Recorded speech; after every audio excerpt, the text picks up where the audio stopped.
Hello दोस्तों, मैं सचिन, आपका हमारे चैनल मैथ एक्सप्लोर पर बहुत बहुत स्वागत है। और आज के इस वीडियो में हम डिस्कस करेंगे कि किस तरह से कितनी भी बड़ी संख्या हो उसका क्यूब रूट निकाला जाता है विद इन 5 सेकेंड। ठीक है, तो सबसे पहला जो आपका काम रहेगा वो क्या रहेगा कि आपने 1 से लेकर 10 तक के क्यूब याद कर लेने। ठीक है, अगर मैं थोड़ा सा गहराई में जाऊं थोड़ा सा समझा देता हूँ कि क्यूब और क्यूब रूट होता क्या है। ठीक है, क्यूब का मतलब होता है कि अगर किसी भी संख्या के ऊपर पावर 3 है तो होता है उसका क्यूब। ठीक है, जैसे मेरे पास यहाँ पर 1 का क्यूब कितना होगा 1, 2 का क्यूब कितना होता है 8।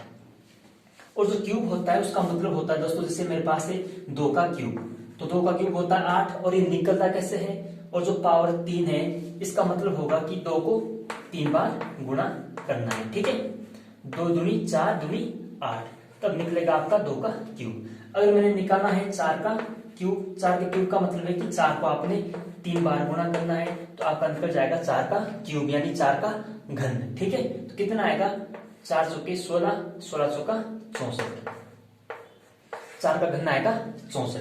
तो इस तरह से निकलता है आपका क्यूब। ठीक है, अगर हमने निकालना है क्यूब रूट, तो जो क्यूब रूट होता है वो होता है इसका बिल्कुल ऑपोजिट यानी इसका बिल्कुल उल्टा। ठीक है, जैसे मैं बोलूं कि 4 का क्यूब कितना होता है 64, अगर मैं यही बात बोलूं कि 64 का क्यूब रूट किसके बराबर होता है, क्यूब रूट का मतलब यहाँ पर 3 लग जाता है बाहर। ठीक है, क्यूब रूट, और अगर यहाँ पर 2 हो बाहर तो उसको बोलते हैं हम स्क्वायर रूट यानी वर्गमूल। ठीक है, 64 क्यूब रूट किसके बराबर होता है, 64 का क्यूब रूट वो होता है 4 के बराबर। ठीक है, बिल्कुल उल्टा। अगर मैं बोलूं कि यहाँ पर 2 का क्यूब कितना है 8, अगर मैं यही बोलूं कि 8 का क्यूब रूट किसके बराबर होता है वो होता है 2 के बराबर।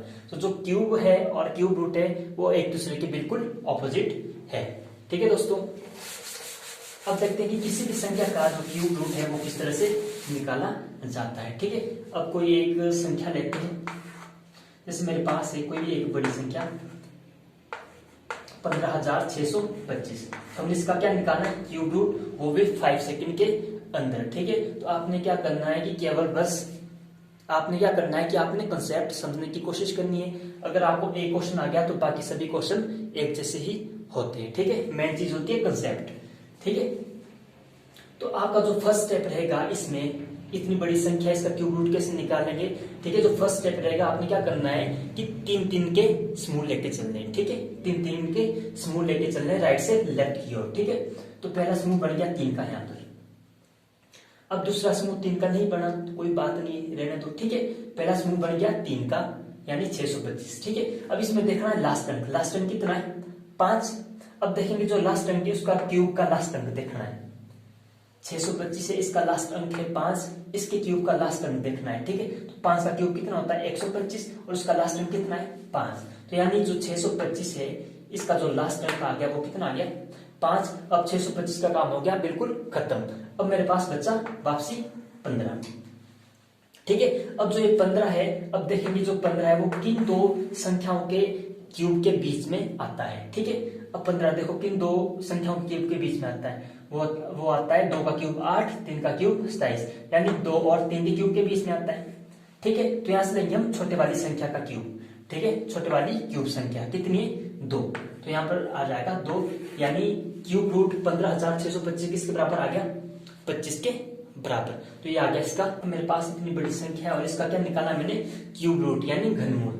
किस तरह से निकालूंगा। ठीक है, सबसे पहला स्टेप वही रहेगा कि 3-3 के समूह लेके चलने हैं और वो भी राइट से लेफ्ट की ओर। ठीक है, तो यहाँ पर पहला समूह बन गया। ठीक है, अब जो पहला समूह बन गया उसका लास्ट अंक देखना है कितना है 5, 5 का क्यूब करेंगे उसका लास्ट अंक भी कितना आएगा 5, तो लिख देना इसके नीचे 5। ठीक है, अब जो 375 इसका काम हो गया खत्म। अब बचा मेरे पास दूसरा समूह, दूसरा समूह कितना है 857। अब देखेंगे कि जो 857 है वो किन दो संख्याओं के क्यूब के बीच में आता है। ठीक है, तो जो 857 है वो आता है आपका 9 और 10 के क्यूब के बीच में, तो यहाँ पर लेंगे हम छोटे वाली क्यूब संख्या। ठीक है, 9, यहाँ पर कितना आ जाएगा 9, इसका आंसर आ गया 95। ठीक है, तो अब देखो इतनी बड़ी संख्या इसका क्यूब रूट बिल्कुल 5 सेकंड के अंदर निकल गया है। 110, 592 इसका निकालना है क्यूब रूट, तो किस तरह से निकालूंगा। सबसे पहला स्टेप वही कि 3-3 के समूह लेके चलने राइट से लेफ्ट की ओर, राइट से लेफ्ट की ओर। ठीक है, अब यहाँ पर है 592 में देखेंगे कि जो लास्ट अंक है वो कितना है 2, ठीक है। अब जब 2 का घन करेंगे उसका लास्ट टर्म कितना आएगा 8, इसका मतलब यहाँ पर कितना आ जाएगा नीचे 8। अब जो 592 इसका काम हो गया खत्म। अब बच्चा हमारे पास दूसरा समूह कितना है 110। अब देखेंगे कि जो 110 है वो किन दो संख्याओं के क्यूब के बीच में आता है, यानी किन दो संख्याओं के घन के बीच में आता है आपका 110। तो जो आपका 110 से वो आता है 4 और 5 के क्यूब के बीच में, तो यहाँ पर लेंगे हम छोटे वाली संख्या 4, तो यहाँ पर कितना आ जाएगा 4, यानी आंसर कितना आ गया 48। तो इसका जो क्यूब रूट आ गया वो आ गया 48, ठीक है। और आपके लिए एक क्वेश्चन एज ए होमवर्क जो आपने करना है,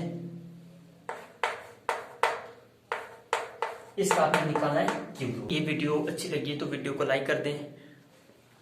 इस वीडियो में कहीं भी डाउट लगे तो प्लीज अपना डाउट कमेंट सेक्शन में हमें कमेंट करते और मिलते हैं अपने नेक्स्ट वीडियो में बहुत जल्द। आज के लिए बस इतना ही।